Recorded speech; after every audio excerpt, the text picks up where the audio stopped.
Hi, everybody. So, I recently started a new series of podcasts. The first episode is up now. It was with Chicken Fillets, and this podcast is about game mechanics we're glad are no longer with us. Today, I'm going to have Uppernimbus on with us. So, I'm going to have him introduce himself and ask him some questions about himself before we dive into the meat of the show. Awesome. Hey guys, I'm Uppernimbus. I make videos on YouTube, like a lot of other people. And yeah, they're mainly focused around Nintendo content and JRPGs. So if that's the kind of thing you're into, then yeah, definitely check it out. His links will be in the description and in a pinned comment, so keep your eyes out for that. So, Nimbus, I have to ask you, how did you come up with your username? So it's really interesting. So back during the Nintendo 3DS days, I was playing one of the Shin Megami Tensei games, and it asked for a first and a last name. And I don't know why, but I was just drawn to Nimbus as a first name. I'm like, yeah, that sounds really cool for a name. I'm going to go with that. But I was like, oh shit, what do I do for a last name? So then I came up with Lunaria, and I was like, okay, sweet. And I just call my character Nimbus Lunaria. But that name as itself in its entirety didn't sit well for like a user handle for like online, Mhm. like YouTube. So I still wanted to keep the Nimbus name. And I don't know what it was, but one of the independent artists I was listening to in my music collection, they're called Uppermost. I just sort of was like listening to one of their tracks one day, and then I was like, wait, Upper Nimbus. Oh yeah, because like the Nimbus cloud, it's like up in the sky. So I was like, yeah, let's go with the Upper Nimbus. I'm like, wow, that sounds really cool. All right, I'm going to stick with that. So that's how the name came to be. I actually quite like the name. Could you send me the link to that band? Because I'm always looking for new music to check out. So Yeah, sure. I'll send it in the Discord.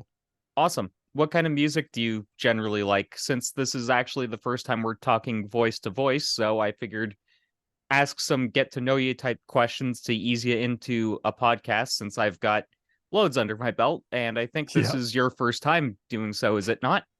Fun fact. Do you know the YouTube channel Player Essence? I do not. Okay.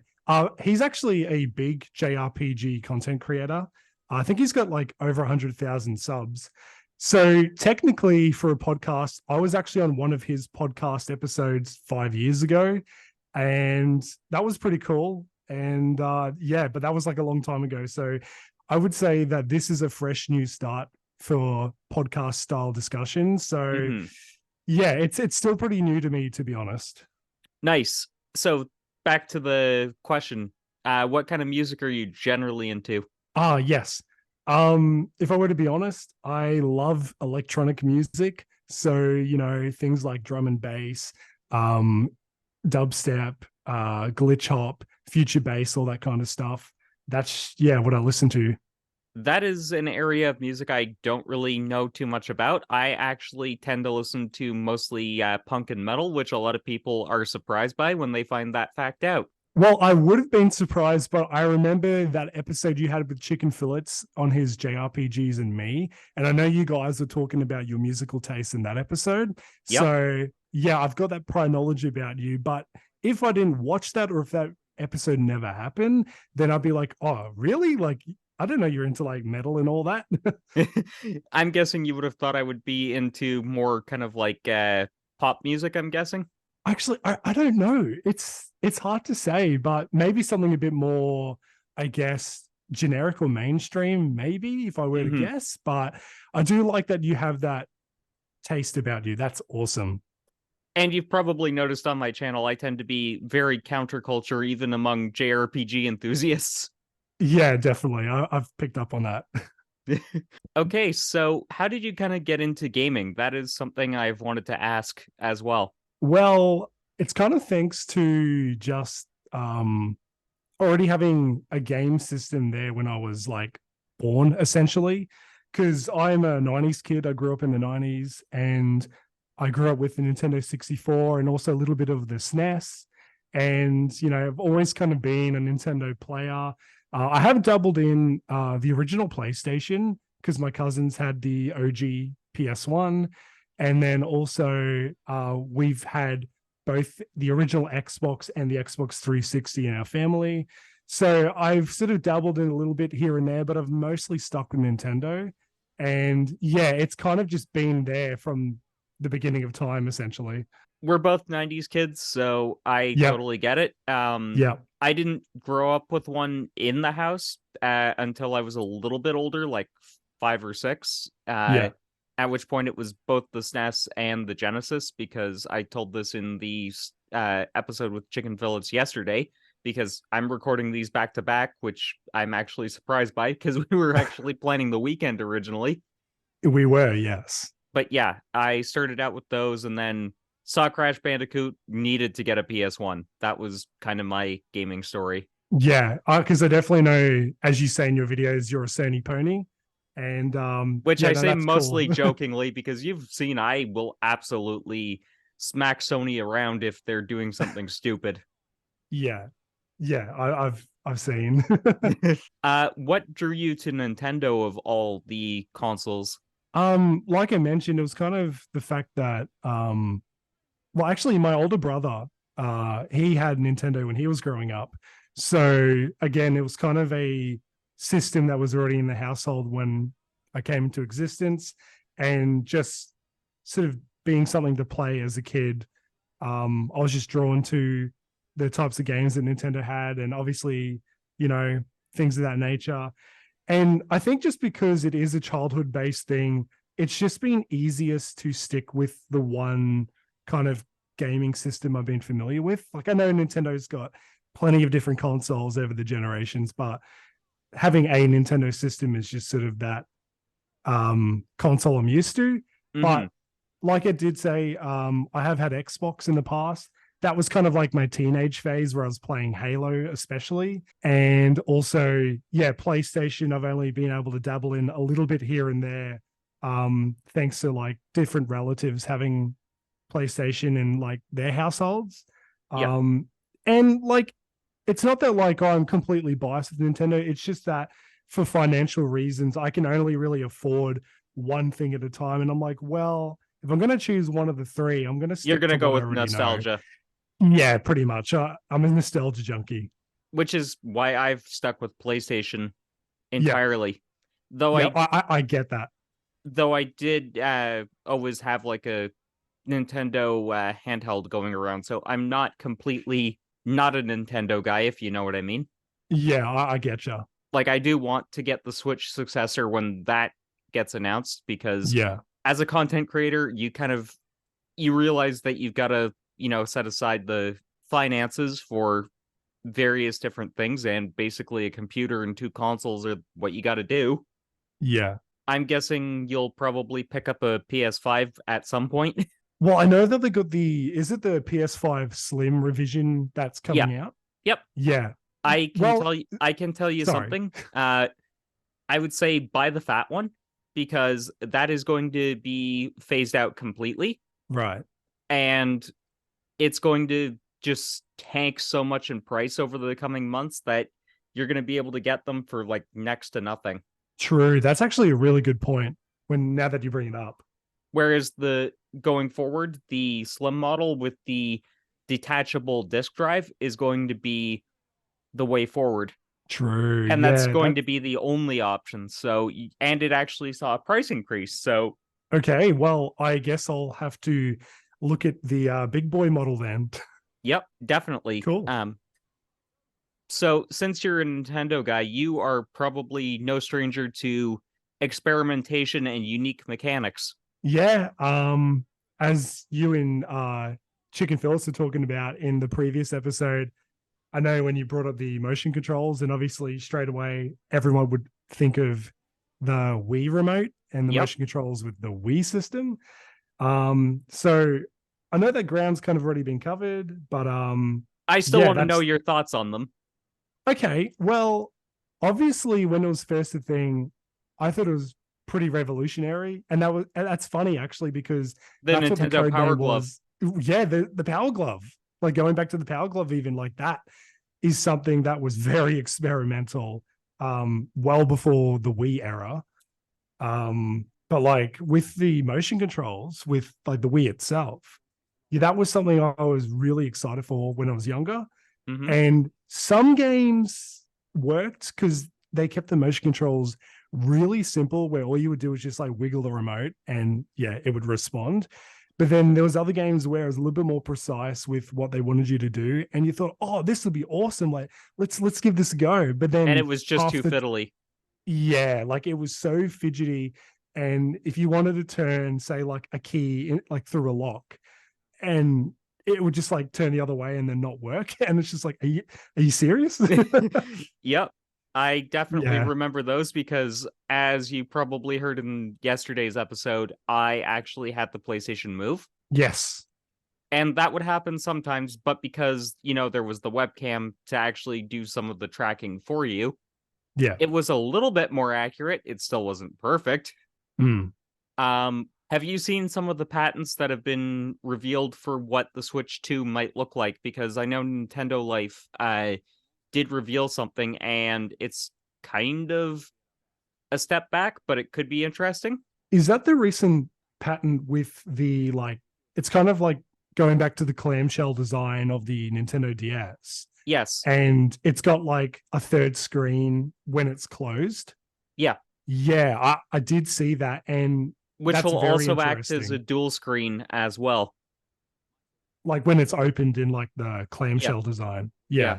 Yeah. Um, I don't know, like because like you said, it does seem backwards because that's going back to again like the DS era with how those systems appeared and behaved. But then it's kind of like one of the other rumors associated with that patent was that you can detach the two screens and then it can become two consoles or two controllers, kind of like how the Joy Cons are on the Nintendo Switch. Yep.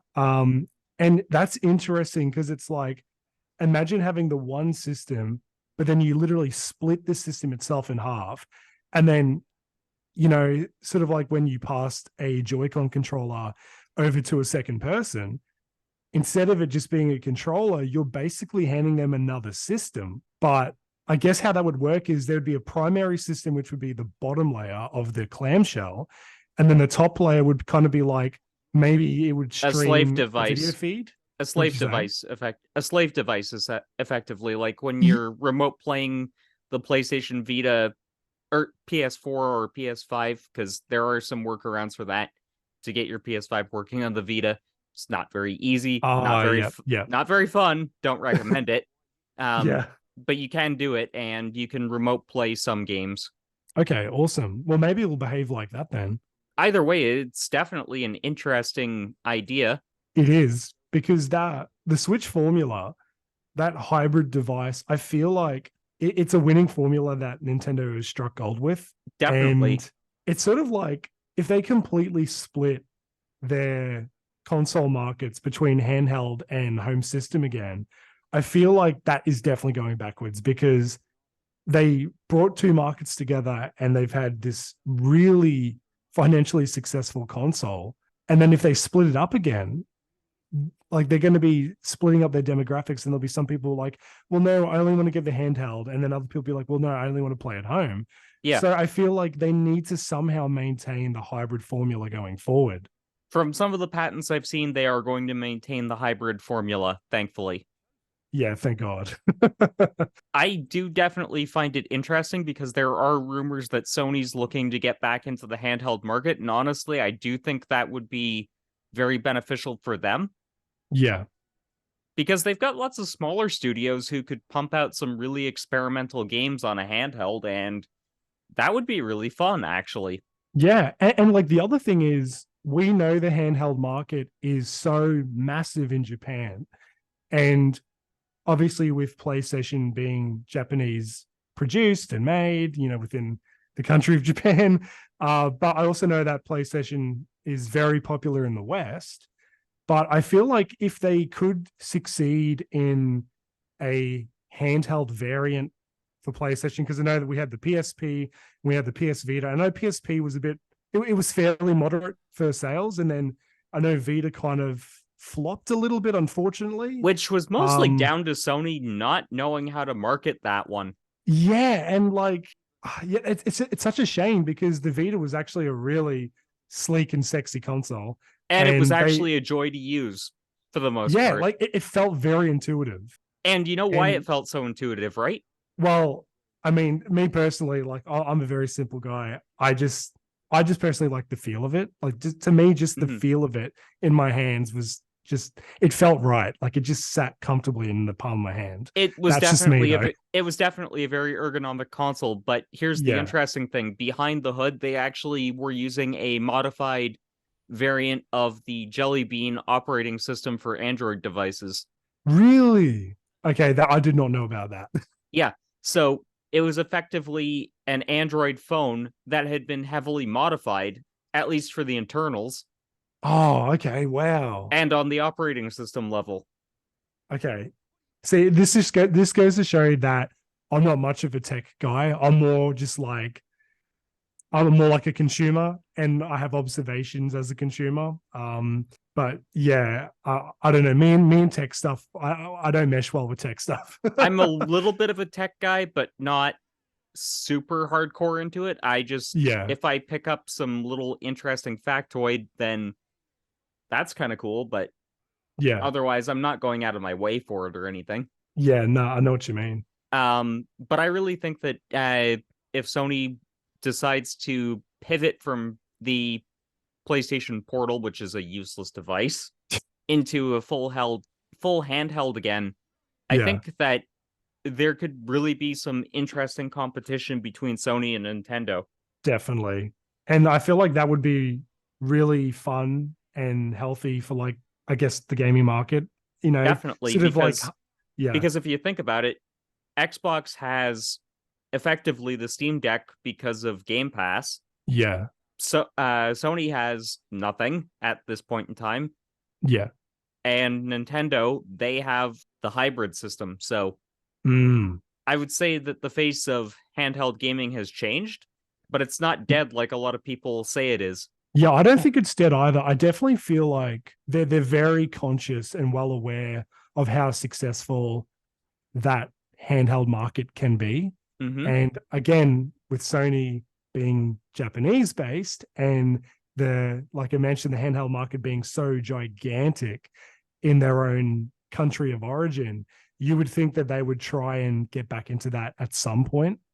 Especially since handheld gaming is huge in all of Asia, not just Japan.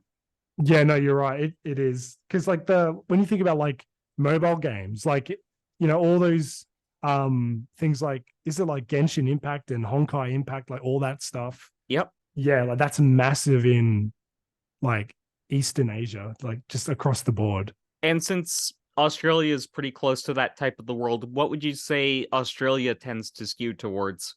Um, I don't know. We're a bit of a mixed bag down here because there's a healthy number of people who play like consoles at home, and we've obviously got like some type of Nintendo fan base down here, but there's also a lot of people who really enjoy the Xbox for some reason.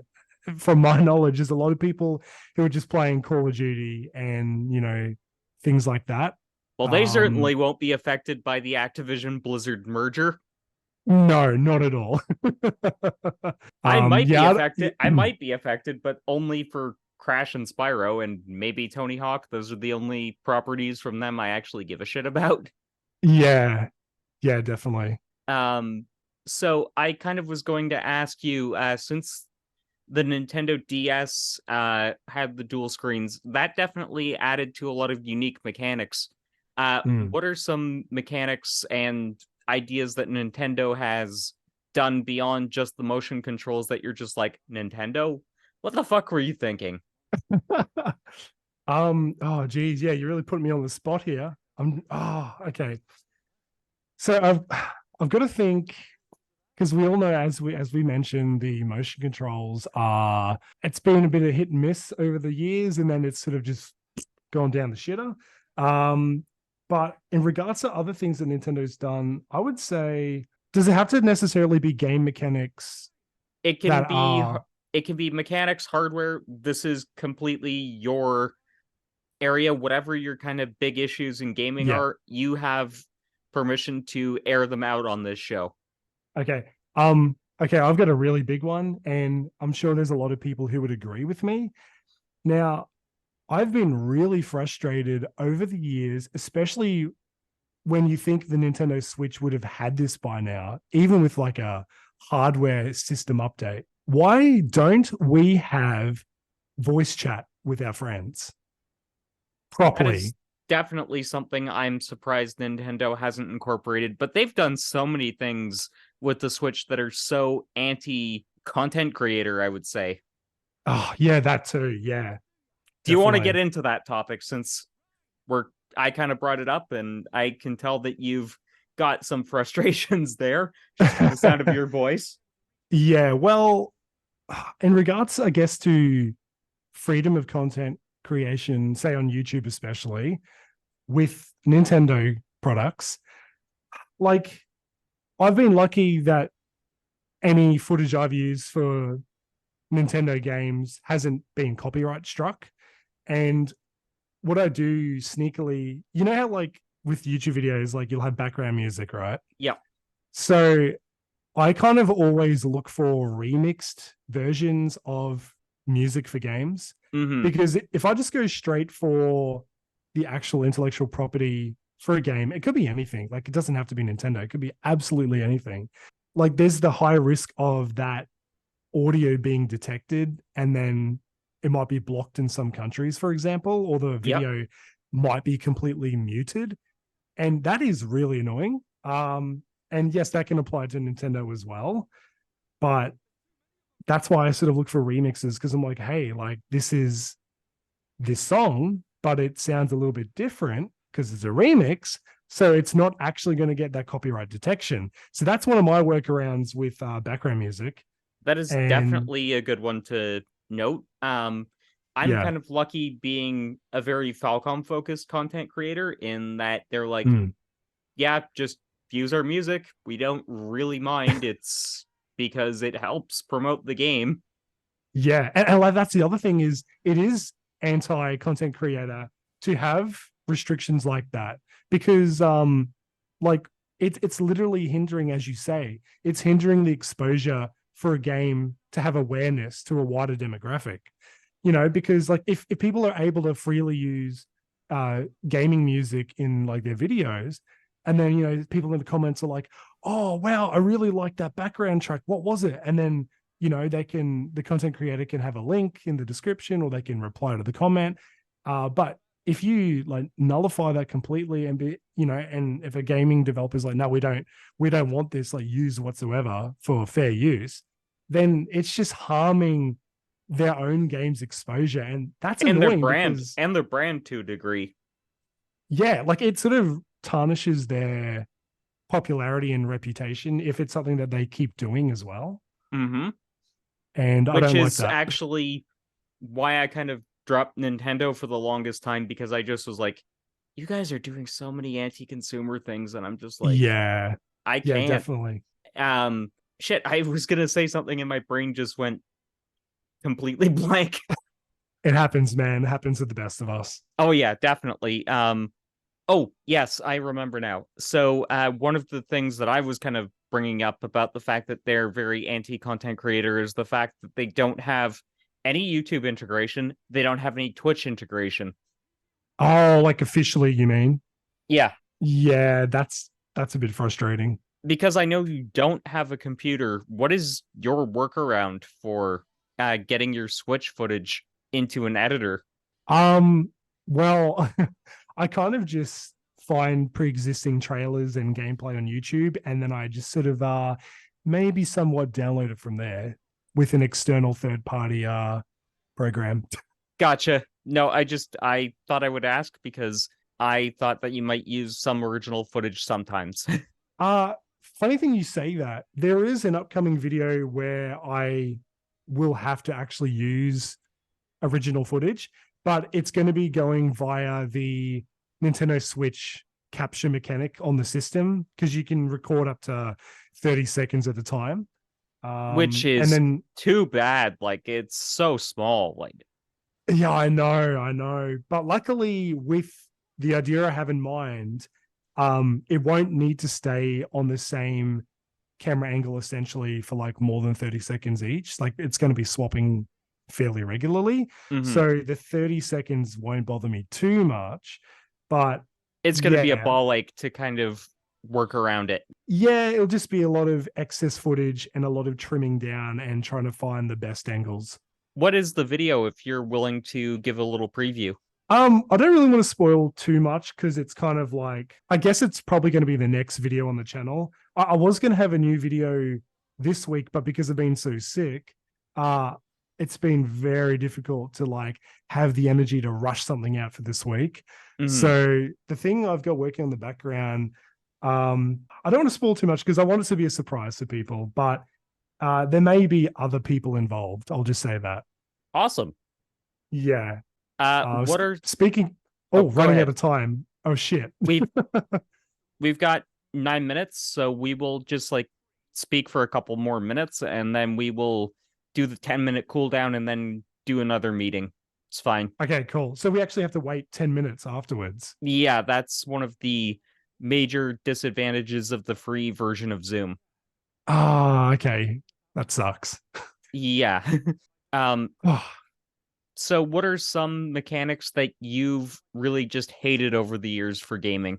yeah, so I was thinking about this because I know the title of this video series is more so, I know you're wanting to talk about game mechanics that kind of don't really exist anymore, but there's a lot of modern game mechanics that are still around that do frustrate me. And I've actually got a list of things just to refer to because I couldn't really think for myself on the spot what was out there until I started looking up ideas. And I was like, oh, I was like, yeah, I don't like this and I don't like that. I'd say probably one of the biggest things is, especially when I was playing Xenoblade Chronicles 2 for the first time, was the gacha mechanic for getting rare blades in the game. Mm-hmm. That was a bitch because if you wanted these really, and okay, I should probably give some exposition. So basically, for anybody who hasn't played Xenoblade Chronicles 2, blades in the game are actually characters. But they're called blades because they have essentially different powers and elemental attributes. And you can summon these blades through core crystals. And the mechanic with that is, I guess it's more like a story mechanic, is when the driver, which is the person who summons a blade from a core crystal, when the driver actually dies, so does the blade, but the blade just reverts back to the core crystal until a new driver awakens said character from the core crystal.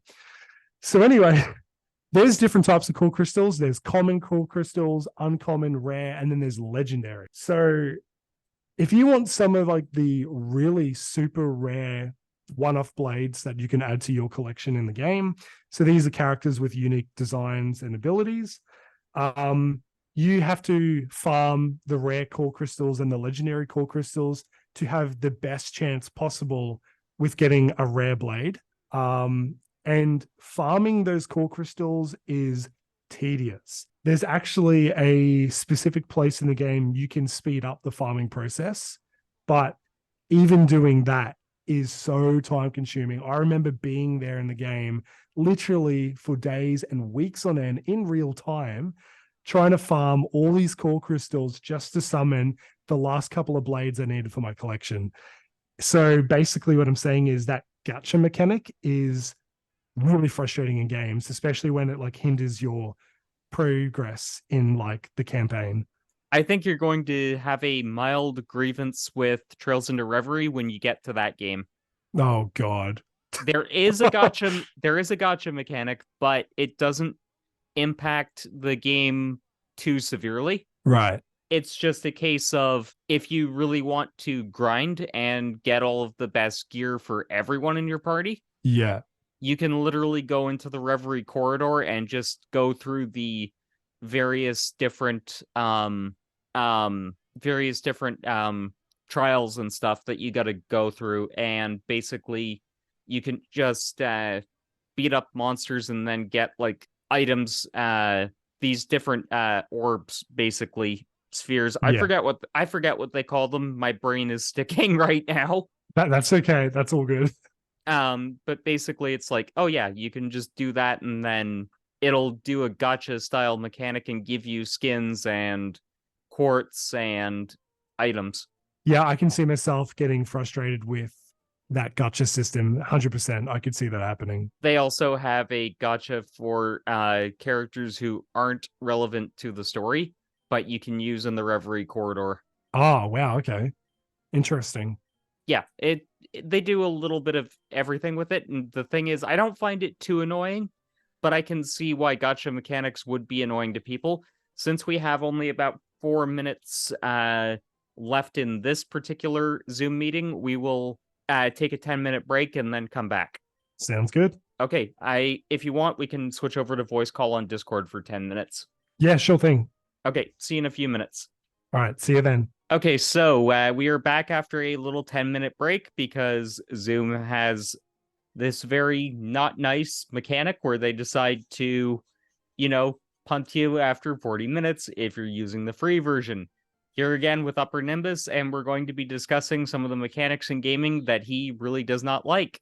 They can be past, present, or future mechanics. Yes, that's right. So previously we were talking about the gacha mechanics. Mm-hmm. And yeah, I kind of just gave that pretty thorough example with Xenoblade Chronicles 2. But there's actually other things that sort of reminds me with gacha, because you know how like gacha is basically it's an RNG factor. Yes. Now there's other RNG factors in video games that sort of piss me off. And one of the other things is, for example, resource management. And that is a big thing, especially in adventure games and RPGs. And it's especially annoying when, say, there's an NPC who's like, oh, I'm going to send you off this quest, and I want you to collect 10 pieces of wood and 5 pieces of flint from this like really obscure cave in the back corner of the map. But the catch is where the RNG factor comes into play is for some games, they have an RNG factor applied to the item drop. I hate that so much. I am so glad you mentioned this because Chicken Fillets didn't mention this, and people were saying I was going to be limited in the number of things that I could talk about on this show. No, you just gave a perfect example of that. And that's something that JRPGs are mostly notorious for. Yeah, definitely. That is one thing I'm glad that Falcom is pretty good about. They actually you can get the rare drops pretty easily for the most part. Yeah. There's a reason they're my favorite developer in gaming. Yeah, I'm so guilty that the only Falcom title I've ever played thoroughly was East 8 Lacrimosa of Dana. That is one of my all-time favorites. Dude, honestly, that game is a fucking masterpiece. I agree. Yeah. I am so looking forward to when you get more into Trails. Yeah, because I'd say from the way I've seen people in the JRPG community like talk about Falcom games, it definitely seems like the Trail series is more popular than the East series. It has more sales, but it also has more games, technically speaking. So, yeah, that might give credence as to why, maybe. Yeah, Trails is definitely something as you know, I've mentioned multiple times. It's a series I want to get into, and I know that currently at the moment, Retromania is playing through all the games. Yep. And he's been making community posts on his YouTube channel saying, oh, I've finally beaten like this game and now I've beaten the ending to this entry. And I don't know the order that it's meant to be played in. I will type it on Discord and you can just look at that in a second. Okay, because if you're able to just give me the complete recommended rundown for the Trails games, that would be awesome. Because that is one reason why I've been hesitant to start, is because I'm like, where do I begin without spoiling things? You there? Yeah, I am. I was typing up the message. All good. I thought that maybe there was a technical issue on my end and I was stuck in the abyss. No, I muted my mic because I thought I was going to sneeze and I was typing up the message. It's all good, man. All good. I didn't want to I blow just, out your eardrums because I have dad style sneezes. Oh man, it's all good. It's all Yeah. good. So I just typed up the play order and then where you can start order for the Trails games. Okay, cool. Yeah, I just got your message now. Sweet. But Yeah, so that's honestly, sorry. you could honestly start with zero.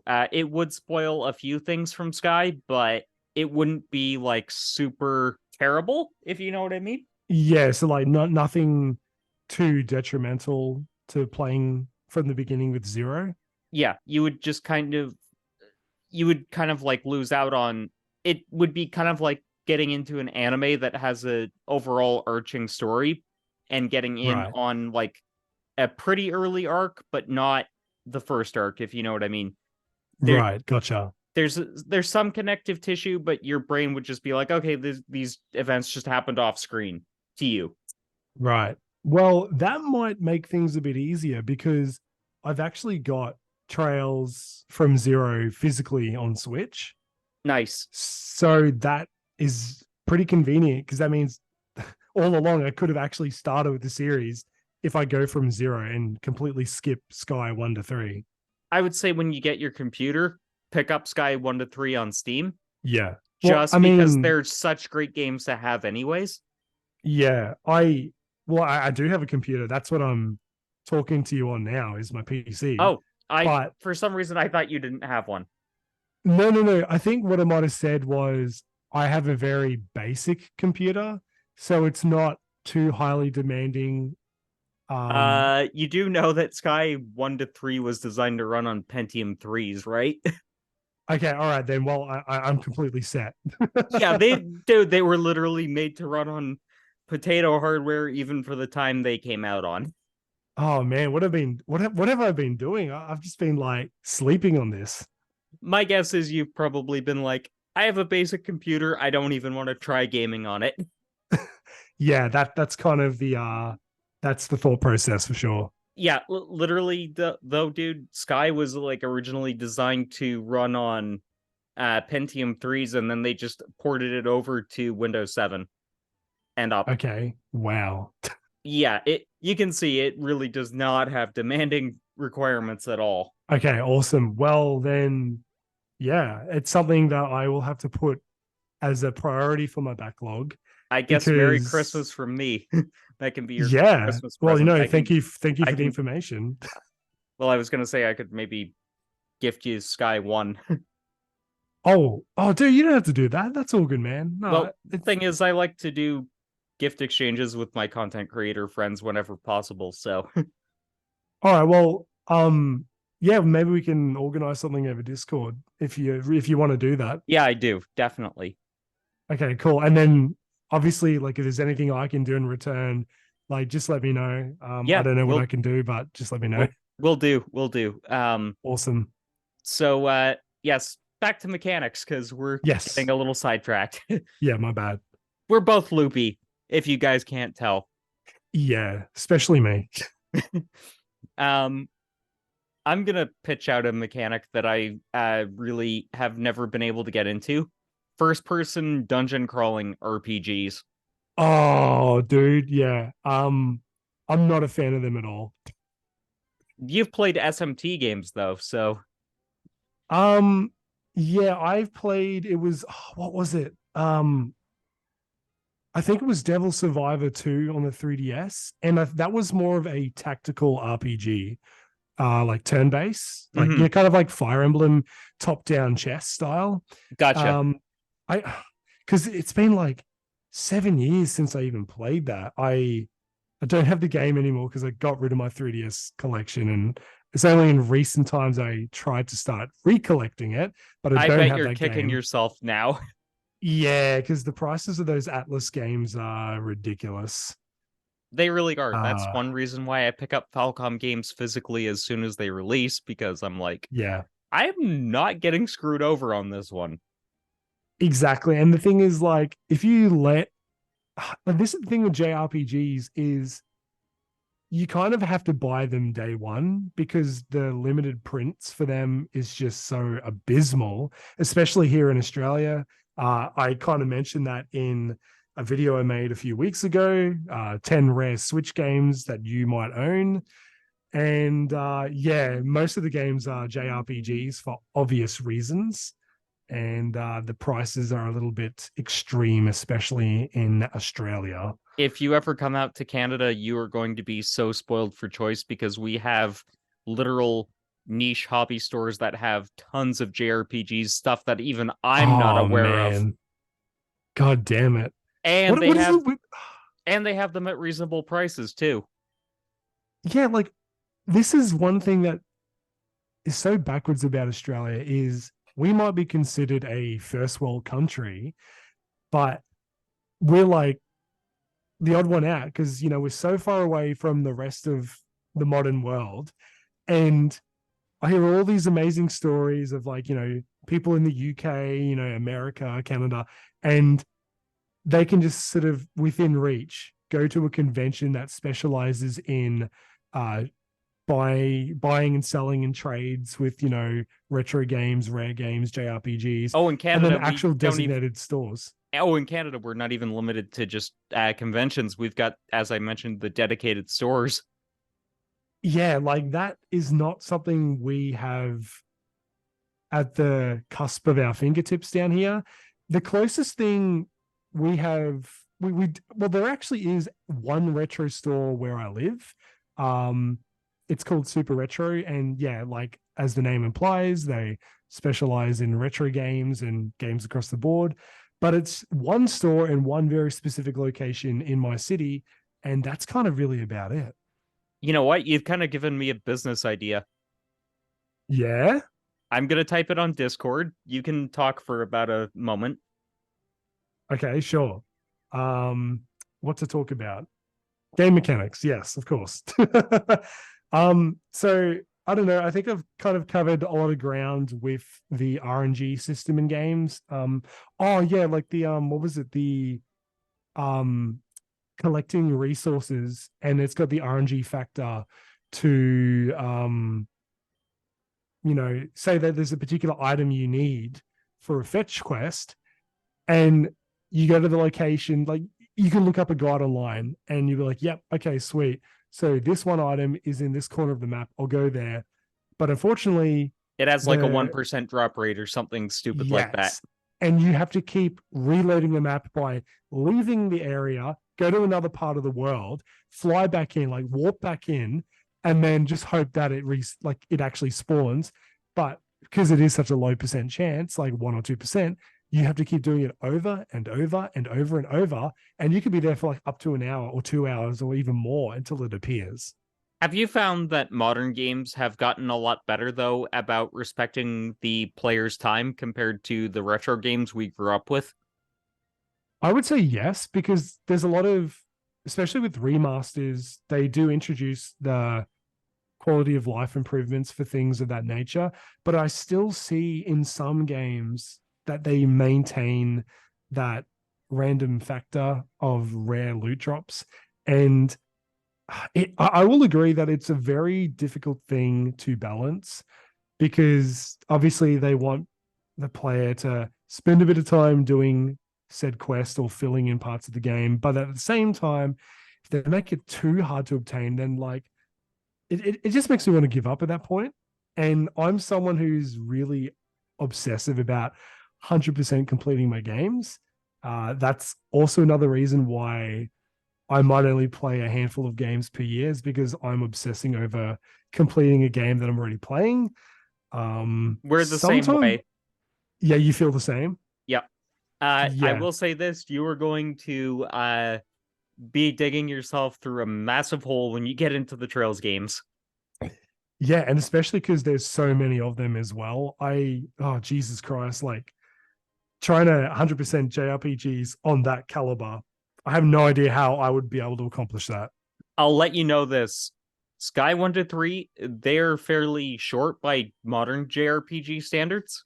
Yeah, They're like 40 to 60 hours, depending on how fast you go through each of the side quests. right. and how much of the lore you're digging into. Yeah. Zero is about 80-ish hours for me. Okay. Azure about the same. Cold Steel 1 to 2 was about 100 hours. Right. 120 for 3 to 4, and I don't have a time clocked in for Reverie yet. Right. So basically, it just keeps going up and up. It goes back down with Daybreak. Oh, okay. Yeah, because that's That's the coming next out one. soon. Yes. Yeah. Also, they got a fairly big name voice actress for one of the main heroines in Daybreak. Oh, okay. You might have heard of her. I don't know. Amelie is her name. Is it just like, does she have a last name? Her full name is Amanda Lee, but she goes by Amelie. Oh, okay. Amanda Lee sounds familiar. What other characters has she voiced? She voiced Alice in Sword Art Online, if that gives you any indication. Oh, okay. Right. Gotcha. She Yep. also voiced Marin in My Dress Up Darling and still does. Oh, no way. That was Yeah. her? Yeah, that was Emily. And she also does Oh, music as well. okay. I need to do my research and I need to see her filmography. Yeah, it's a pretty big filmography. Damn. But she's going to be voicing Agnes in Trails Through Daybreak. That's awesome, man. I And won't they lie, I'm guilty. Well, I don't know if it's guilty is the right word, but I do tend to play my JRPGs with Japanese voices. I tend to go dub because I'm a filthy casual. To each of their own. Yep, though I'm thinking of doing a playthrough of Cold Seal in Japanese at some point, Yep. just to see what the difference is like. Yeah, it's definitely interesting, that's for sure. They also got a YouTuber to voice the main character for Trails Through Daybreak. Van Arkride is the character's name. Damien Yeah, Haas is the YouTuber that they got for uh Damien Haas. yeah. Um I don't even think I've heard of him actually. You might have when I show you his like general profile. Yeah, maybe if I see his like channel, it might ring a bell.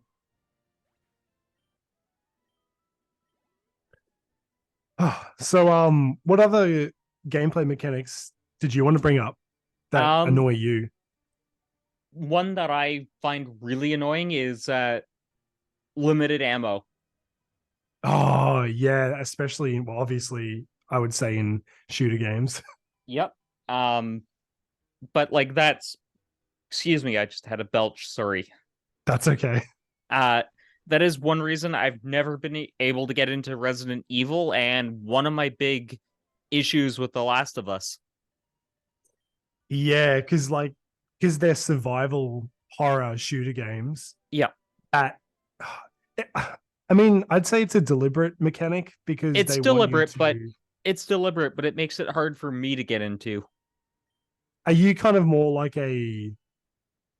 Do you prefer stealth or do you prefer like run and gun? To be honest, I never really got into shooters. Okay. Yep. Yep. They've just never really been my thing. The only one that's ever really held my interest for any length of time is Resistance, Oh, okay. which if you can pick up a PS3 cheap, I would say do so and pick up the three Resistance games because they are excellent examples of shooters of that era. Yeah, I do remember Resistance. I've never played it, obviously, because I've been very limited with PlayStation, but I do remember the series. Basically, it takes the elements of Ratchet and Clank of like completely over the top weaponry Right. and puts it in a darker setting. Okay. Interesting. Yeah, like there was one gun that it was like literally you could shoot through walls. Oh, like kind of like an X-ray gun? Yeah, Oh, dude, that is awesome. Yeah, but you can see why I'm like, okay, Resistance is my thing. It's too out there to be a grim dark shooter, and it's not too grounded. Yeah, I mean, when was the last entry of the series on the PS3? Yeah, it was well, technically there was one on the Vita, but Right. the last mainline one was Resistance 3 back in 2012 or so. Oh man, over 10 years ago. Yeah, Oh dude, that sucks. but I'm hearing rumors that Insomniac is working on something Resistance related. So Or maybe you're in luck. Maybe there'll be something in 24 that's announced. that's what I'm hoping because those games really fill a niche that PlayStation doesn't have covered. Yeah, because it's not something that you really see often for the modern era with PlayStation games, is it? No, they've really focused on the cinematic action adventure, which, as you've probably seen in one of my videos, I think is becoming rather stale. I agree. I actually played. Oh, man, it's hard to believe it's been over 3 years since The Last of Us 2 came out. Because I actually played through that with one of my friends because he's a massive PlayStation guy. So, kind of through him, I get some modern PlayStation exposure, which is really cool. Mhm. And I know that game was a bit controversial because of certain story elements that happened. I Uh, didn't hate it because of the story elements. I just hated it because of the you have to kill the dogs. They should have given us a non-lethal option. yeah, that would have Honestly, been that game made ideal. me feel like a piece of shit. Yeah, I it's get like that. I get that was the point, but I'm playing my games to escape. I'm playing games to have fun. not to feel guilty about things. Yeah, and I get that there needs to be games that challenge you. Yeah. They just generally aren't for me. Yeah. I feel like there needs to be a toggle for things of that nature. I feel like, if someone wants to have a more casual approach, there should be some type of option to allow that. Yeah, Um, yeah. like I would have toggled off the lethality option for the dogs just because I'm an animal lover and since it's so photorealistic, it's upsetting. Dude, I don't blame you, man. Like it's pretty unsettling. And actually, what a segue, because that's another game mechanic is a toggle switch. To, switch on and off a certain feature in a game that you may or may not want to utilize or Yeah, yeah. So like I know Senua's sacrifice actually has a okay, my stutter is coming out. um it has a setting for arachnophobia. If you're an arachnophobe, you can actually literally toggle off the spider options. Hello? We still here? Uh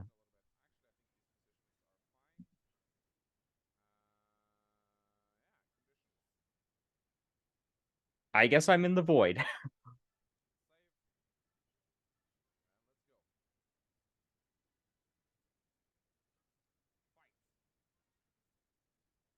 Okay, I guess Nimbus had an issue.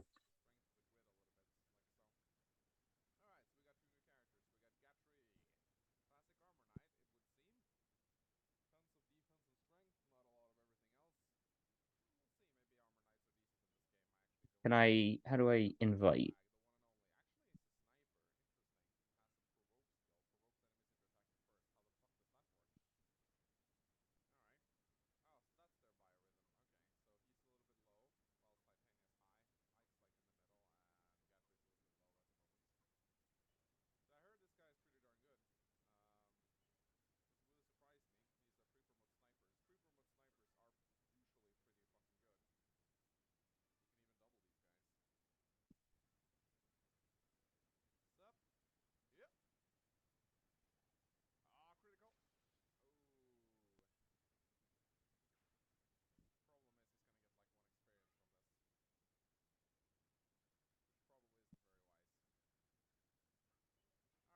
Okay, it's still recording.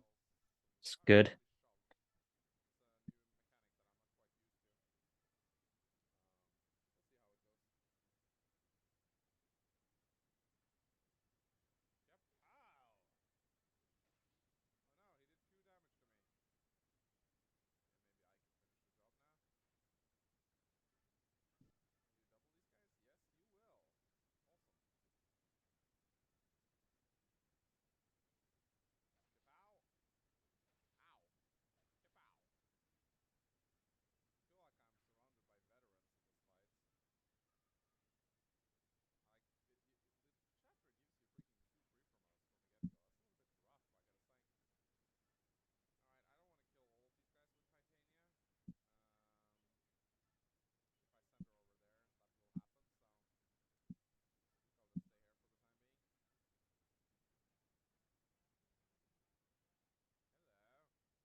Okay, it seems you are back.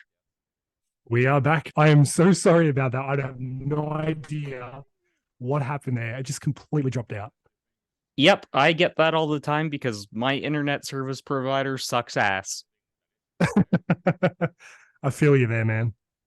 I'm guessing Australian internet and Canadian internet are about comparable in terms of quality, because I know Azza struggles with her internet from time to time. Yeah, she would definitely know a thing or two about the internet down under, that's for sure. I guess there's a commonality with the Commonwealth countries. Yep, We I'd have say so. crap internet. Hooray for geez. Oh god. Okay, something we can blame Britain on. The fact that we both Jesus. have crappy internet and the fact that you can't get retro games easily. Yeah, I was gonna make a joke, but then I started having a coughing attack. Yay, colonization, right? Sorry, I'm so sorry to everybody listening. This must sound absolutely horrible. I am, of course, joking. That's all good, man. Oh, geez. Anyway, where were we? Um, we were talking about toggle options Oh, right, yeah. Yeah, I because think. I said Senua's Sacrifice had the option to toggle off the spiders if you had arachnophobia. Oh, that's a nice touch. Yeah, Yeah, because I'm not a fan of spiders. me either. Yeah, they're it's funny because like there's the whole misconception that if you live in Australia and you're Australian, that like we're immune to scary shit like spiders and snakes. But no, no, no, no, no, no, no. I hate spiders. They're fucking terrifying. It's probably worse for you guys because aren't uh almost all of your wildlife trying to kill you? Yeah, that's the meme, and it's partially correct. I'm not gonna lie. Yeah, there's a lot of aggressive shit just outside for no particular reason. What's the most aggressive shit you've had to deal with from Australian wildlife? Um, Luckily and surprisingly, nothing that's like actually deadly or venomous. I would say, if I were to be honest, probably just like a kangaroo. You've had to deal with one, eh? Yeah, I've seen a couple up close. Surprisingly, they are like in the city, not like in the city, but like on the outskirts. If you go into anywhere where there's like a park or a bit of bushland, It would be like the and deer in my area. yeah, yeah, exactly. Where they kind of like they snoop around and they might get a little bit close, but they sort of stay in nature. But I've had a kangaroo death stare me and start to slowly make its way towards me, but it was only trying to protect its young. And I thought, oh shit. I'm like, oh, I'm not a boxer. I cannot fight. For me, it was Canadian geese. Really? Yes, they are fucking mental. Fucking hell. It Yeah, sounds like a like, nightmare just hearing it from you. well, let's put it this way. Even if you don't have food, they're going to try to mob you. Do they have any particular reason why they want to do that? They're just angry. Jeez, okay. They're that territorial that if you even look at them wrong, they are going to try to attack you. Oh my god. And Yeah, if they I have young, guess and if they have young, they're even worse. yeah. I might stick with the kangaroo for now. At least the kangaroo has a chance of being docile, right? Yeah, it does. I mean, most of the time they're pretty laid back, but I think again it was more of a parental thing that kicked in. Um, yeah. So, but like, there's a lot of animals that do that. I mean, one of the most notorious birds that we have is the magpie, and we've just come out of magpie season, which is usually from like late August up until middle of October. Mm-hmm. And yeah, like at least once or twice, I'll find myself getting swooped by a magpie. I But just I sent really you a like. I just sent you a gif of a Canadian goose on the attack path. Oh, did you? Okay, Yep. I've got to check this out.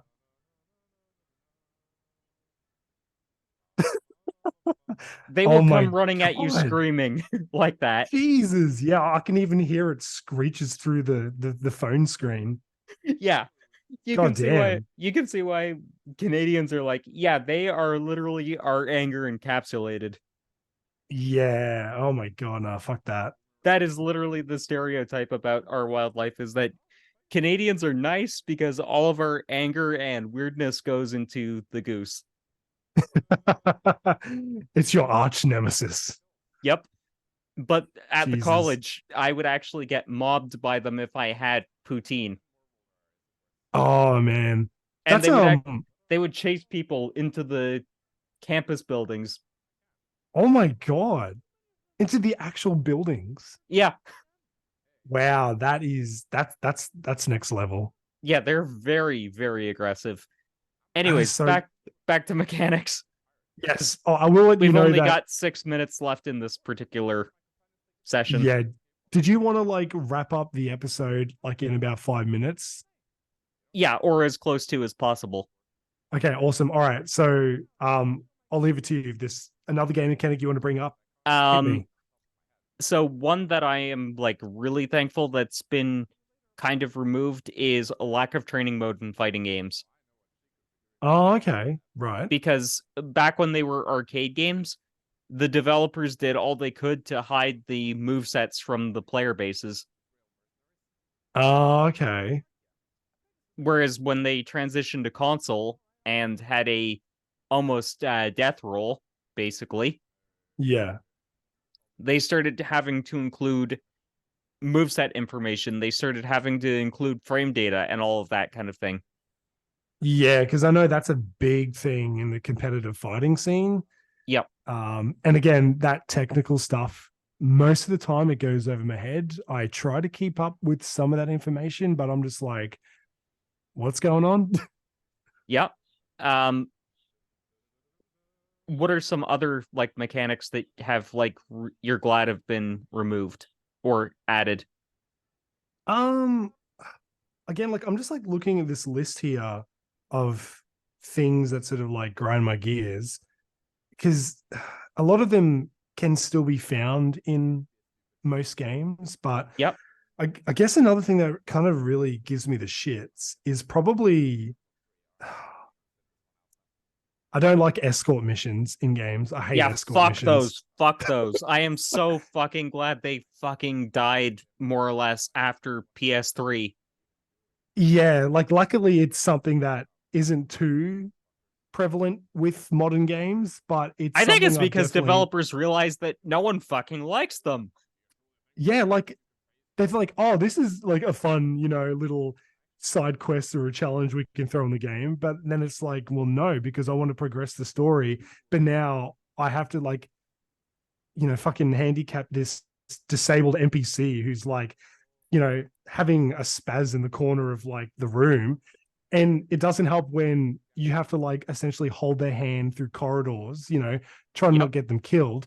And then I hate it when like they like the AI won't respond properly and like they'll get stuck behind walls and barriers. Oh And I'm like, god, yes. are you fucking kidding me? Because I'm like, I'll walk like, I don't know, like a mile away from, where I first collected them from.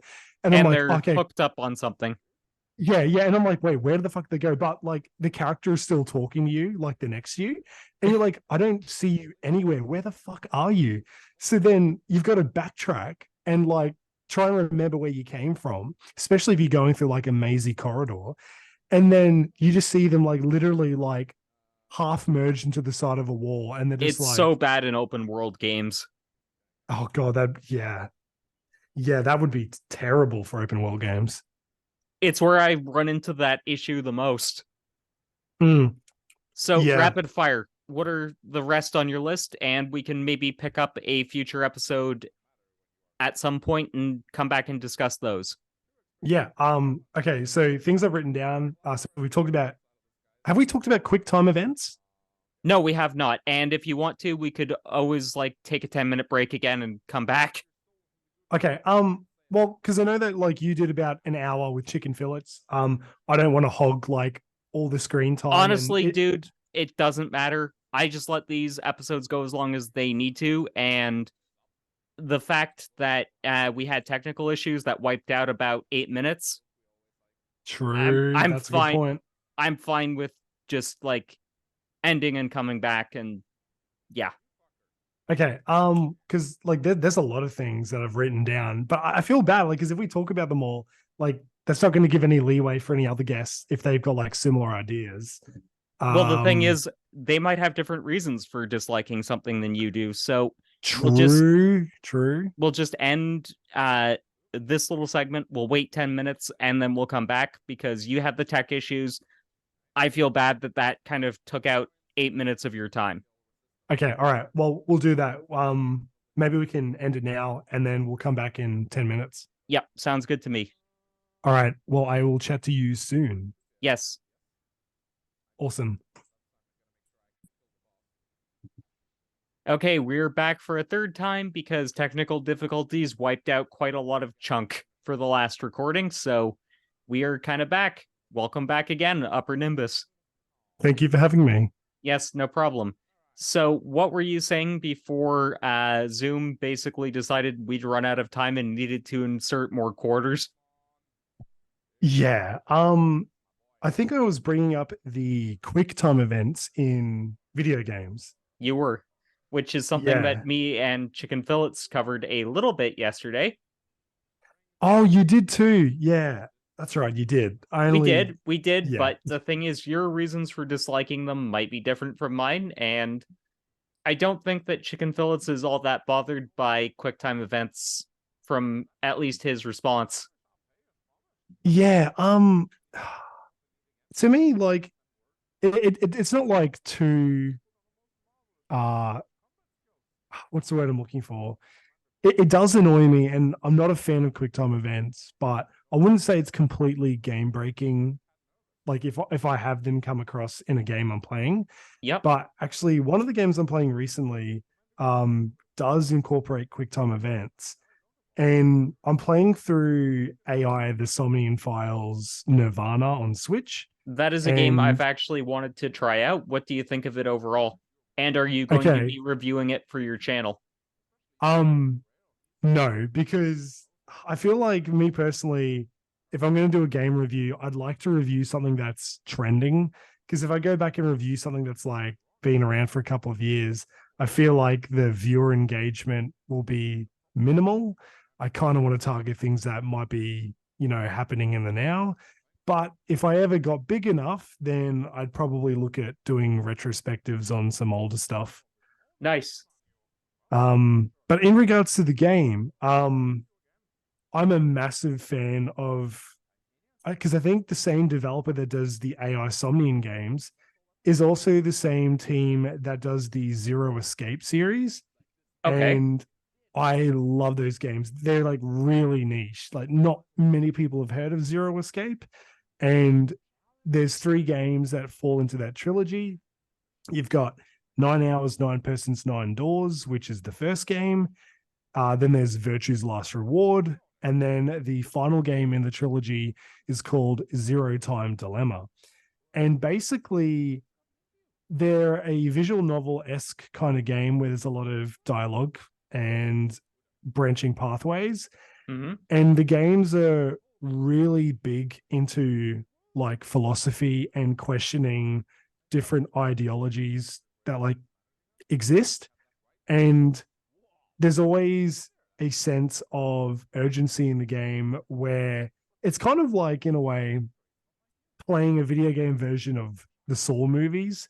Because you know how, like, in the movies, like they get trapped in really intense scenarios, and Yep. if they don't figure out the puzzle, they die. Basically, that's what happens is you get locked in these escape rooms, and you need to figure out the puzzles before time runs out and you're dead. I'm guessing you're a horror fan, aren't you? Only in recent years have I actually gotten used to watching horror movies thanks to an ex-partner. But yeah, I don't know, like I don't mind horror. I think it's a bit of fun actually. I can enjoy horror when it's more on the creepy end and not on the gory end. That's just kind of my line in the sand. Yeah, no, I'm definitely with you there. I'm not really like, I don't, I'm not like a gore fanatic. Like I can tolerate gore depending on what it is. Like it really depends. And it But I do really and it depends on if it services the story or if it's just gratuitous. exactly. Basically gore porn. Yep. But yeah, I do prefer a horror movie or whatever that is relevant to the narrative of the film or the game, rather than just being like, boo, jump scare, like, Yeah. you frightened me. I I hate I jump definitely scares. That is one of the reasons I just couldn't get into Five Nights at Freddy's. I just never saw the appeal of it. It's just like, yeah, I know the jump scare is coming. Why? yeah. I saw the Five Nights at Freddy's movie a week ago when I was on holidays, actually. Um yeah, it wasn't too bad for a game movie adaptation. I thought it was half decent, but yeah, it was still pretty like average, I guess. That's a topic we could come back to someday and do a podcast on is video game movie adaptations and their curse. Oh, that's a good idea, actually. I'd be down for that. Nice. Sweet. We'll lock it in for the future. Yeah. So mechanically, I'm not a big fan of QuickTime events either. Yeah. They aren't game breaking, but that is one reason I stopped liking Quantic Dream games because they're basically just one QuickTime event. Yeah. Yeah, it's not fun. It Also, if like especially let's face it, David Cage, he's kind of a pompous ass. yeah, I agree. He's a bit of a dick. Um, I got really sidetracked with where I was going when I brought up AI the Somnian Files. I'm so sorry. I got completely sidetracked. it's okay. I'm Uh, enjoying these little rabbit holes we're going down. yeah, no, it's a lot of fun actually. So yeah, that game, because the original game and the sequel, which I'm playing now, it's not like a massive thing in the game that happens a lot of the time, but it does feature quick time events. And it still annoys me because I'll be immersed in like the visual novel aspect and the puzzle solving and the mystery. And then you just get these like sudden bursts of like, cinematic action that just comes out of nowhere. And like, yeah, it's relevant to The the plot, suspense in like the story, but then because I'm kind of like already in I'm in the visual novel zone. I'm kind of like really chill and I'm sort of just like taking it in. All of a sudden, there'll be a pop up for like, oh, press the X button or, flick the stick in this direction. I'm like, whoa, shit, what? And like, it'll only give you like 3 seconds tops to actually like press the button. and that's one thing I hate about them is when they're so quick your brain can't even register what you're supposed to be pressing and then you fuck up anyways because the game didn't give you enough time to react.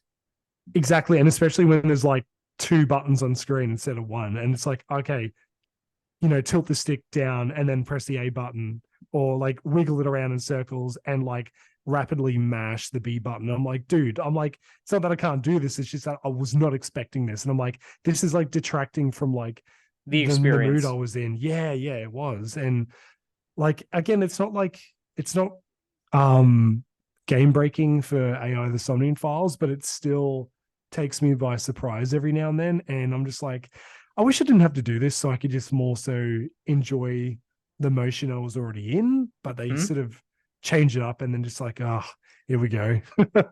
I will say this though, one of the few examples I can think of where I actually find the QuickTime events improve the experience is during the remaster of the Insomniac Spider-Man game because they were already Oh yeah. good anyways in Spider-Man for PS4, Yeah. and I feel like they're just the best example of a QuickTime event because they do add to the gameplay experience and they're so infrequent that it doesn't feel intrusive and it feels like Mm. it's actually adding to the experience because you're witnessing a really intense moment but you're interacting with it. Yes, no, I can see that where that would actually work and be beneficial to the moment in the game. Mm-hmm. What are some of the other mechanics you had on your list? Um, I know, like we've talked about. I think we briefly talked about fetch quests, but more so in regards to resource gathering. Yep. But like, yeah, because they kind of go hand in hand. But yeah, I'm not really a fan of fetch quests in JRPGs. It really frustrates me when, um, because obviously I want to like complete the game. I want 100% get it done. I want to do everything possible in the game that is actually feasible. And when you've got like a buttload of quests that is just, hey, go get me this. Oh, can you go to like the other side of the world and get this, set number of whatever it could be, it could be tree branches or leaves or some crap.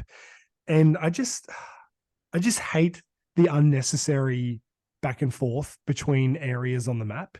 And I'm just like, it's not fun. It's more like a chore. Like I'm just doing it because the game's telling me to do it rather than having I mean, it's optional, but like I guess when you're like a completionist, you don't feel like it is optional. But I just don't like the nature of fetch quests. They feel It like just padding. yeah, it really is. It's like it doesn't need to be in the game, and it's exhausting. It's just so tiring. Like it really is. That actually makes me think of a mechanic in JRPGs I hate, which is where they give you very similar quests all at the same time. Oh, yep. It's like, really, you couldn't give me some kind of diversity here? Is that where like you'll get a one NPC and they'll just literally like stack you with like 5 to 10 jobs and they're all like the same? That's one example. Yeah. Or like you could be Trails does this sometimes. It's not too egregious, but basically you'll be doing a quest and then you'll be like interacting with the world and doing the other side quests because the game is full of them. Um, Yeah. and basically it'll be like, oh, almost the same side quest just with different items. Yeah, Or it's like almost it's the got a different skin over the exact same quest design. or almost the same quest but with a different monster. Yeah, that it is padding when you think about it. Like that's all it really is. It's just trying to get you to get more bang for your buck. But like I'd rather be doing something that's more engaging. Mm-hmm. I'll Um, say this though, with the Trails games, at least they include world building that actually makes sense with all of their side quests, so yeah. it I can tolerate it. Mm. But that kind of makes me think of another one where you have to go and find someone's pet. Oh, yeah. That's kind of like it's not necessarily from my memory, it's not really escort mission. It's more like it's like hide and seek, basically. Is that what you're referring to? Yes, Yeah. Yeah, but that's yeah. I find it more annoying with the pet one because they either have the pet moving around, Oh shit. yeah, or Yeah, oh, that reminds me of because I know that you've played some of the older original Pokemon games. Um, you would remember the legendary birds flying around the map yeah, in yeah, where like you'll be like, okay, this is where they are, and then you go fly to that location and then they've moved. yep. Yeah, I hate that. I hate hunting down something and you just can't catch up to it. That is actually one thing that made me rage as a kid playing the Pokemon games. I'd be hunting down the legendary dogs specifically Yeah, because I dipped out after Gen 3, so yeah, um and I'd be going around and then I'd run into them or at least think I'd run into them and then I'd get hit with a random encounter and then they'd have fucked off somewhere else. oh yeah. And like the other thing is from memory as well, like with those legendaries, like even if you eventually caught up to one, if you weren't able to catch it within a certain amount of time, like Which it was would one just run turn. away again. It was one turn. Oh fuck, it really was one time. So you had to use a move that like trapped them in the battle. Yep. Oh yeah, And that's And to make it more of a massive headache, they often had higher speed than you, So they'd always get the first move unless you just threw a ball at them. and just hope for the best. Yep, that was my literal go-to if I was going across them, because I wasn't going to waste a master ball on them because you only Yeah, get one. definitely not. Yeah. It was just like, Game Freak, why? Why did you design it this way? Did you want to piss off your audience? All the like poor like little Jimmies like throwing their fucking Game Boys against the back corner of the room. Pretty much. Yeah. That is Good one thing. times. One thing I will say that though is Game Boy Advance SP was the best Game Boy. Yeah, I can't remember if I had the SP. I remember the SP because it was basically like the precursor to the DS because it had the clamshell design. But I'm just trying to remember if I even had an SP. I know I had a Game Boy Advance. I had the But SP because I was like, yeah, I use this in such dimly lit conditions. I am not destroying my eyes over this anymore. yeah, because it didn't have its own internal lighting. Yes, and it was a really good lighting. Yeah, yeah, that would have been the best iteration for the Game Boy. Also, you could turn it off if you were in a situation where the light wasn't needed. True. Yeah. No, you're right about that. And that was kind of nice. I still have my Game Boy Advance SP and it still works perfectly. Oh, dude, nice. Yeah, I had the blue one. Oh, blue's such a nice color. It's honestly one of my favorite colors, like after purple.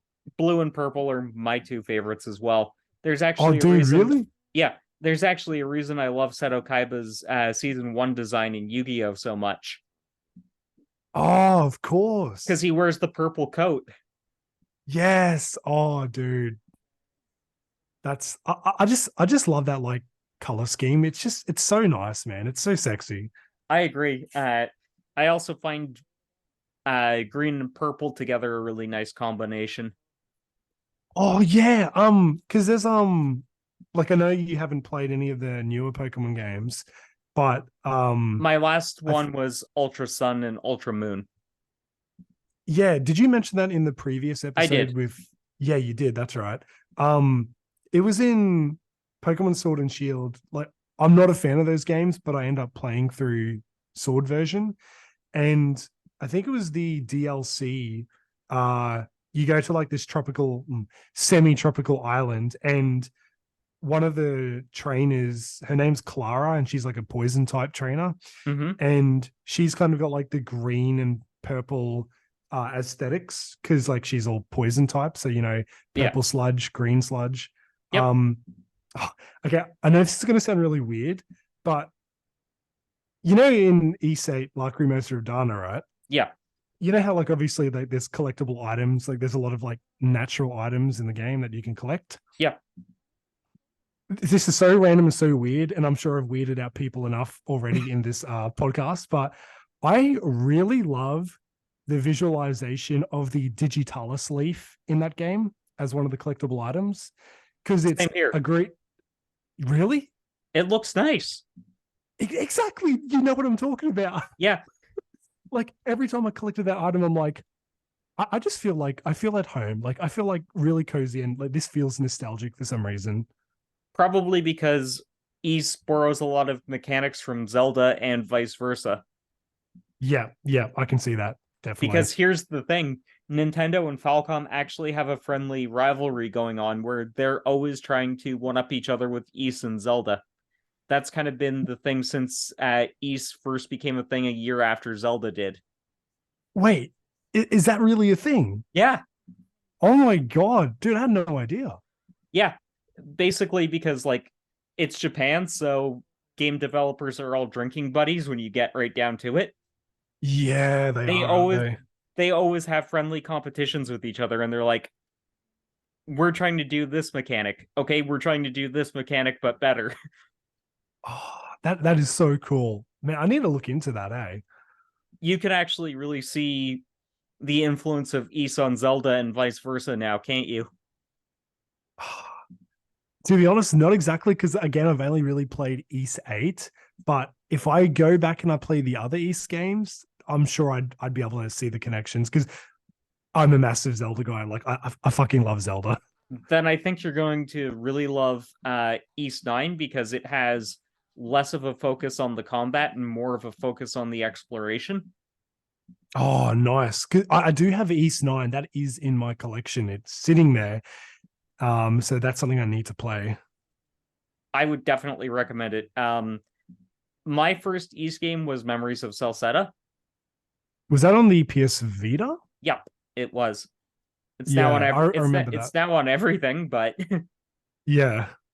that was my first one and I was hooked.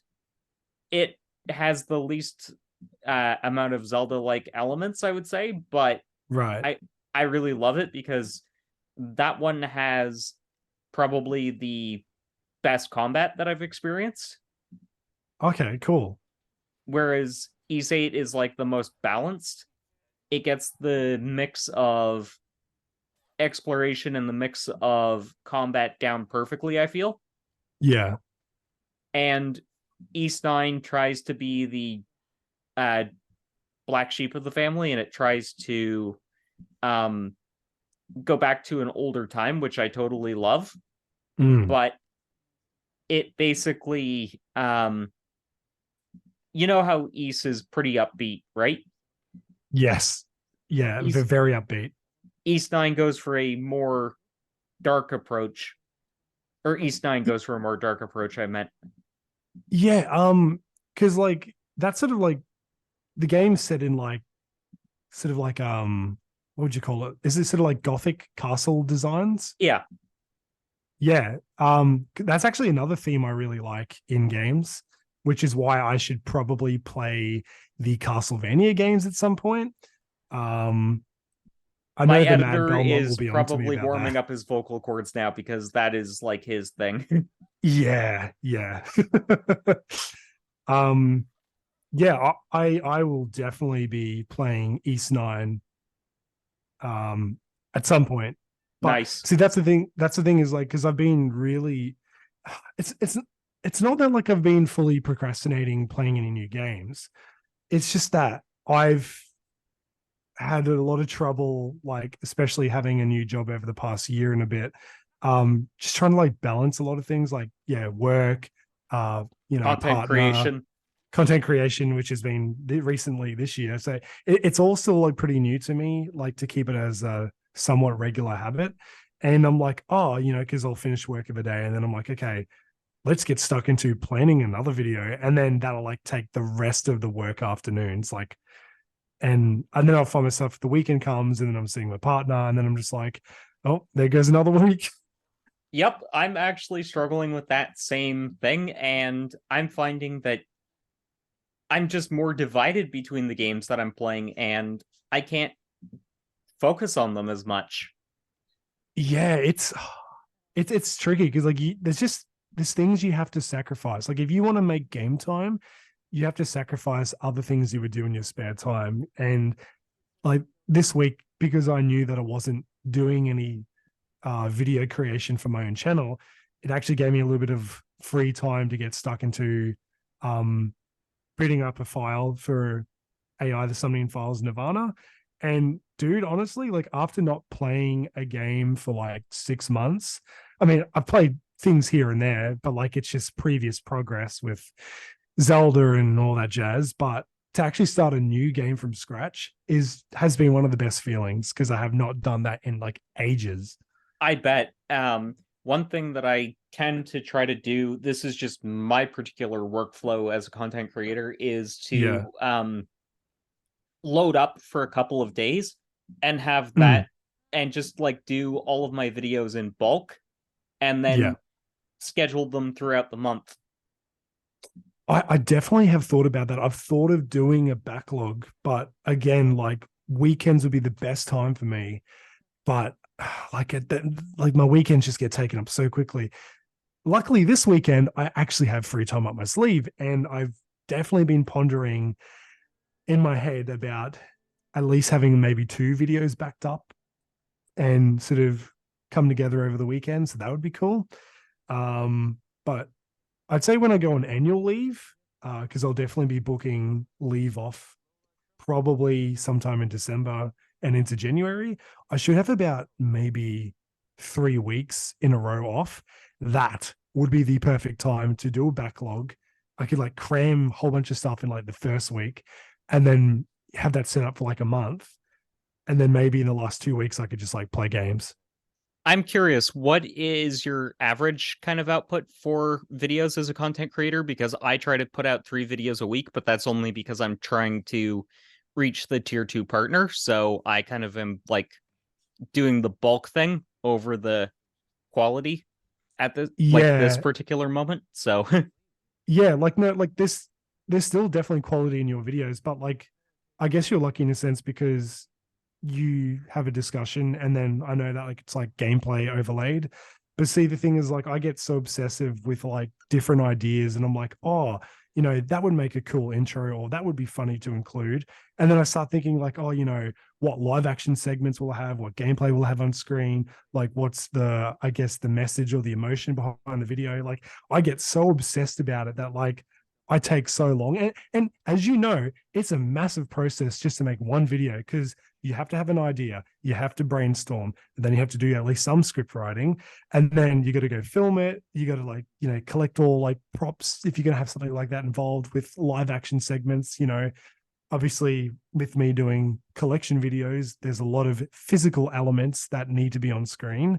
And then there's a whole editing process, and then if you get new ideas midway through editing, then you got to chuck that in. And then also like, exporting the video and then watching it and then uploading it and making a thumbnail that's suitable and doing all the right tags and description and title. The list just goes on, dude. it does. It really does. Yeah. And like, that's just for like one video as well.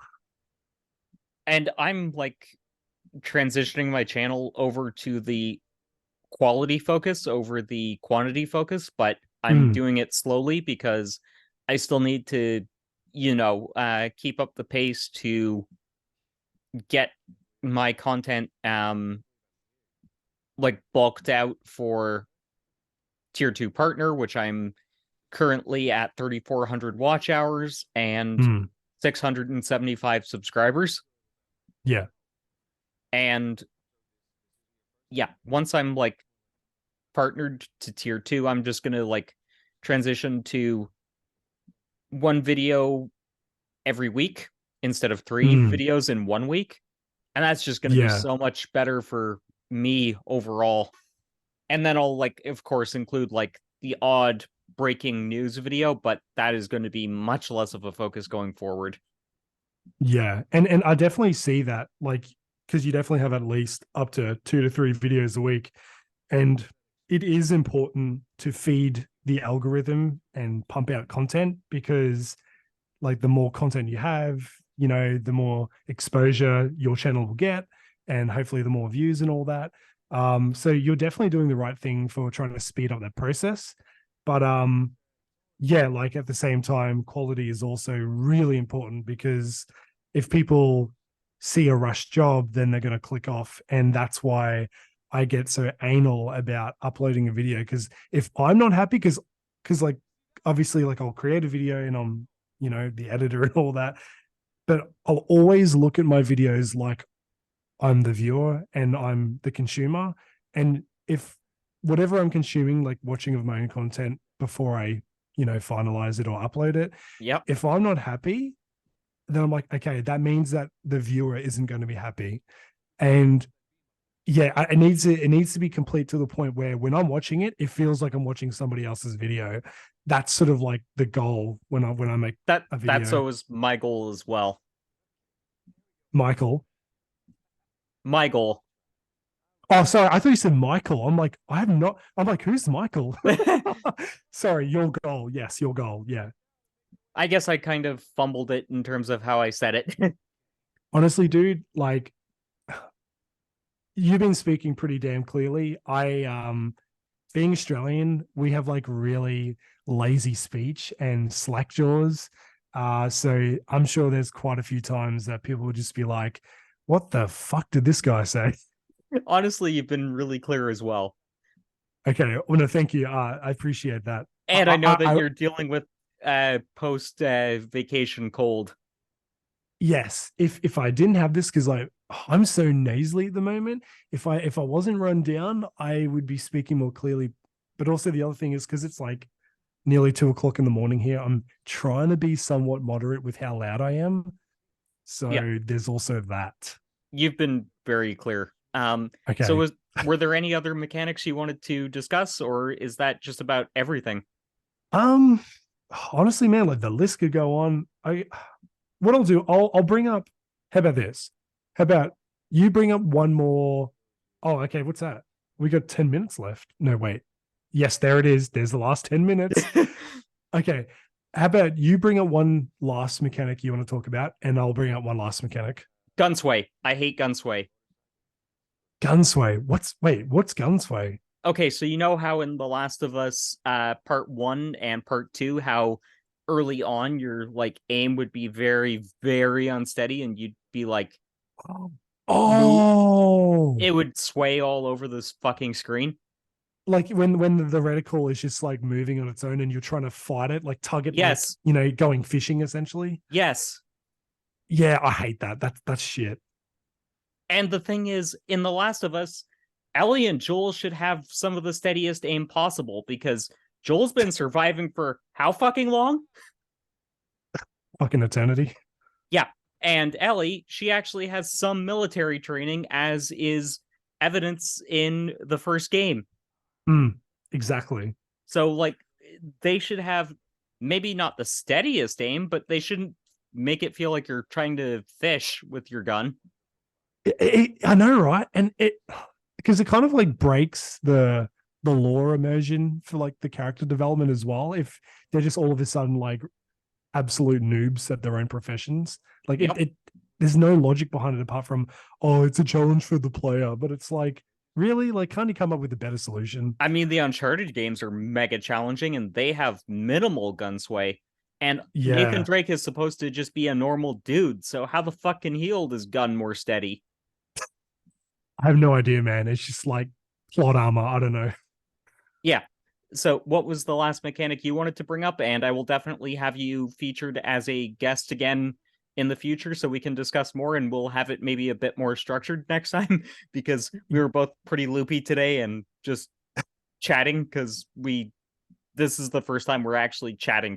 So, Yeah, like out of like all of like the guys in, I guess, the community that we've all been doing collaborations in, you are the first one that I've actually talked to. that is interesting.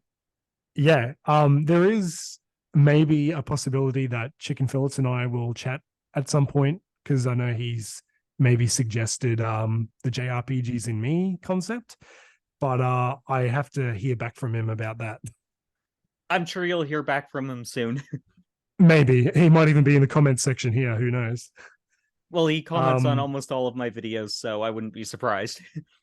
yeah, I do that too. I feel like I want to like try and support everybody that like I've made a connection with. And I do And apologize that I don't always comment. It's just I don't always feel like I have something to contribute to the discussion, so I just like kind of I'm a lurker.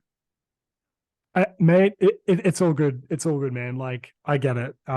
Sometimes it's really hard to think of an original comment and be like, yeah, like this will stand out. But like, I get really repetitive sometimes with my comments. I just sort of be like, oh, amazing video. Like, yeah, great list. But like, I mean, I'm watching the video, but I'm just like, I can't think of anything else to say.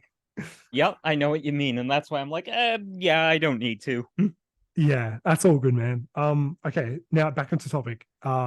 I guess the last game mechanic I'll bring up that annoys me is, oh, how about this? How about in some games, what about unskippable cutscenes or Oh, unskippable tutorials? oh God, yes, that Yeah. that could almost be a whole video in and of itself. Yep. That Yep. maybe we could make that and the movie podcast something we do over the weekend since you said you have some free time and I'll definitely have some free time. Yeah. I could definitely make time for another chat, like another discussion at least once over the weekend if you want to do that. Yeah, because what we could do is we could probably do both episodes. I imagine the movie one will be it's such a focused topic that we can't really go down many rabbit holes with. So it's like Yeah. that one we could get done in one session very easily, and then we'd wait 10 minutes for Zoom to have its quarters eaten, and Yep. then Yep. we could go into the unskippable cutscenes and tutorials because that's a whole video that really pisses me off. Those topics, like I'm passionate about those ones. Yeah. Well, I would really need to like scrape the back of my brain to recall every specific moment in a game I've played where there's been an unskippable cutscene or tutorial. But I could even just like talk about like just shitty hand holding tutorials in general for Yeah, that video. definitely.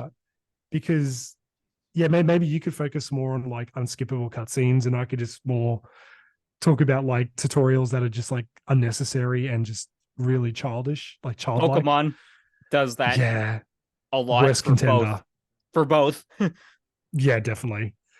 But I guess that was the other thing was just like unskippable moments in games where there should be an option to skip it, especially if it's a game you've played in the Many past. times. Yeah. And it's definitely something that I guess is more common in older games. Yep.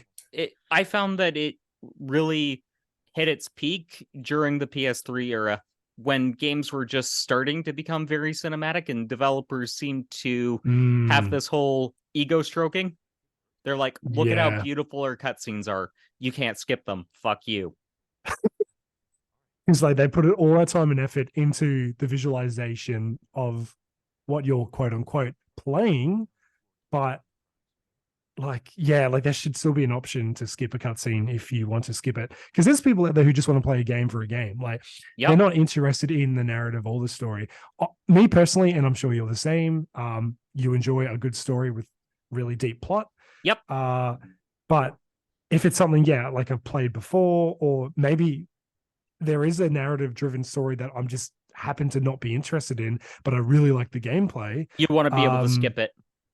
Yeah, like funnily enough, I kind of feel like that with some Fire Emblem games because what I'm drawn to about Fire Emblem the most is the tactical gameplay that's Yep. really addictive, and they do have good stories, but the thing is like I don't feel as invested in like the Fire Emblem lore because like each game is like its own Own sub story. continuity. Yeah, but like there is some like Carryover. they are yeah, there is overlap that they are connected, but like it just doesn't interest me as much as say Xenoblade does. Mm-hmm.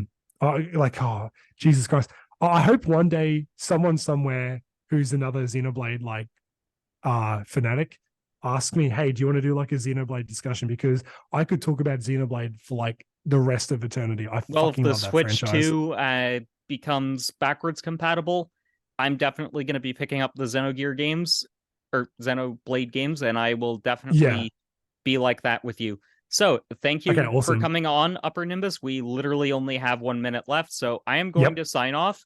I will put your socials in the description below because we don't really have time for you to plug them directly. That's okay. So two of my previous podcasts will be popping up now. One is going to be the previous episodes that I did with Chicken Fillets, and one of them is going to just be from the Lever 90 podcasts selection. So yeah, enjoy, guys. See you next time. And until next time, keep blazing that trail.